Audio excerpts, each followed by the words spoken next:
I interpreted that we do have to vote to go into executive session. You're not doing that. You're amending it. Okay, so, okay, I'm sorry, I missed that. Go ahead. I agree with Commissioner Bedrosian's statement that in order to add something to the agenda, if there is an objection from any member of the board, it requires a 2/3 vote under parliamentary rules to make an addition. That's what I said last night. That is the parliamentary rule. With regard to the question of executive session, you will need to take a specific vote as to whether or not you go into executive session. Because under Vermont's law, you do have a right to go into executive session to talk about the appointment, employment, or evaluation of a public officer or employee. But Vermont law has made clear that it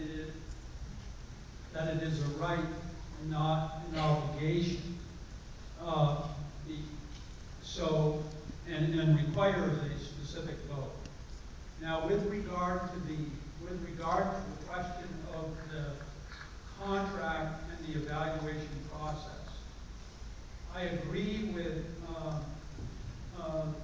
Commissioner Oganado that the contract that Ms. Collins has indicates that if you are discussing the evaluation process, the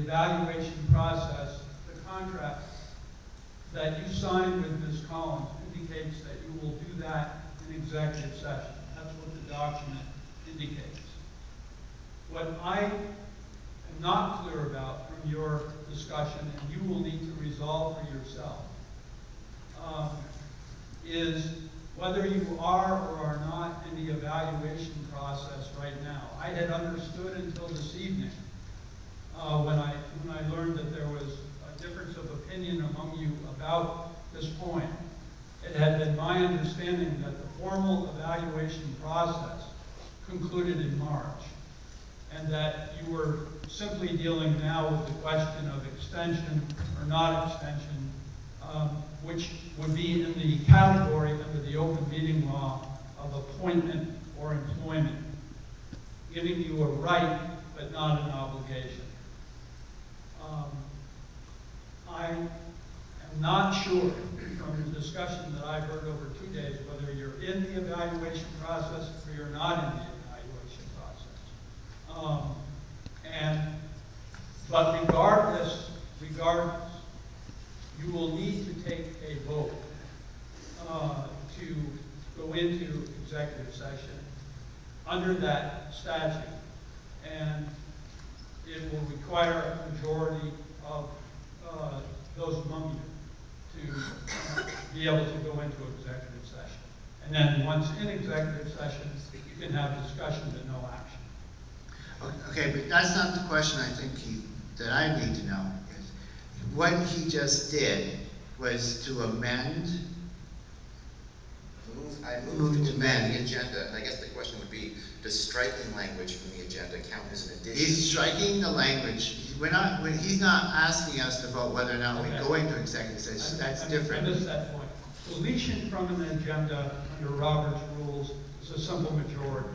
Addition to an agenda under Robert's rules is 2/3. So he just wants to strike and do it, and I did not have to ask if anybody objected. No. If there is a deletion